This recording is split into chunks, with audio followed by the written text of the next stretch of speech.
जियो नहीं तोर बिना हवस मोर परान दही ले का संगो सिर तो धर्म और ईमान दही जियो नहीं तोर बिना हवस मोर परान दही ले का संगो सिर तो धर्म और ईमान दही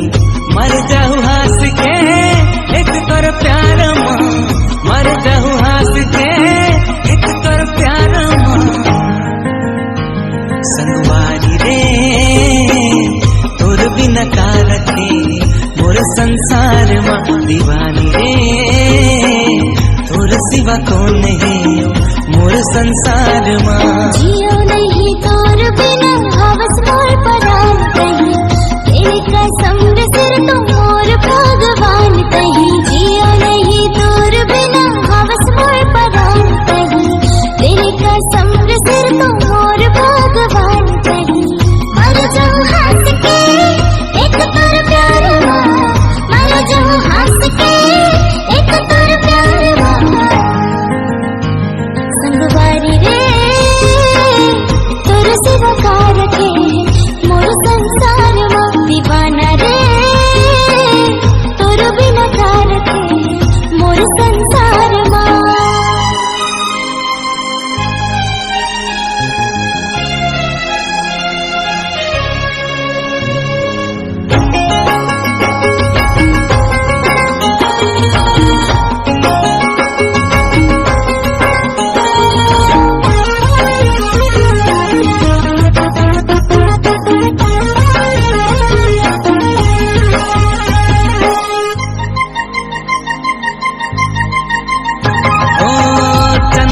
देखता दादी का तोर चेहरा पीरत के घटा लागे आँखी के तोर कजेरा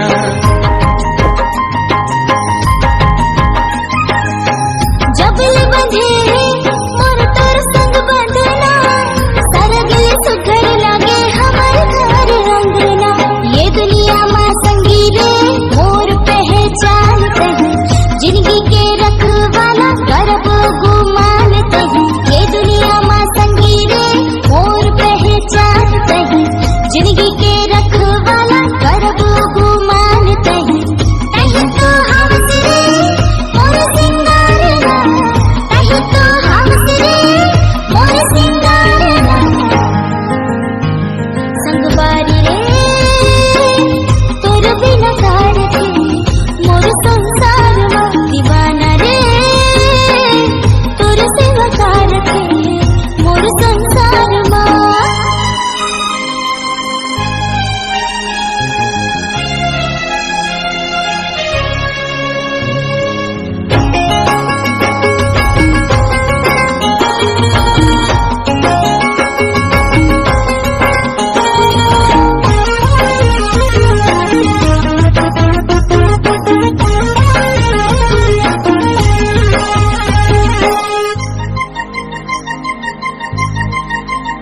रंगे हो रंग माँ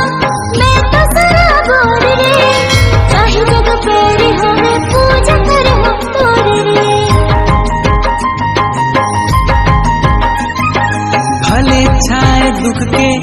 घटा घने घोर वो छोड़ो नहीं तोला कब वादा है मोर वो आए मोर जिंदगी माँ बन के मुस्कान दही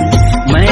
मर्द ताए मर्द के जुबान दही आए मोर जिंदगी माँ बन के मुस्कान दही मैं मर्द ताए मर्द के जुबान दही मर जाऊं हंस के एक तोर प्यार माँ मर जाऊं हंस के एक तोर प्यार माँ संगवारी रे तोर बिना का रखे मोर संसार माँ दीवानी रे तोर सिवा कौन है मोर संसार माँ तोर बिना का रखे मोर संसार माँ तोर सिवा कौन है मोर संसार माँ तोर बिना का रखे मोर संसार माँ तोर सिवा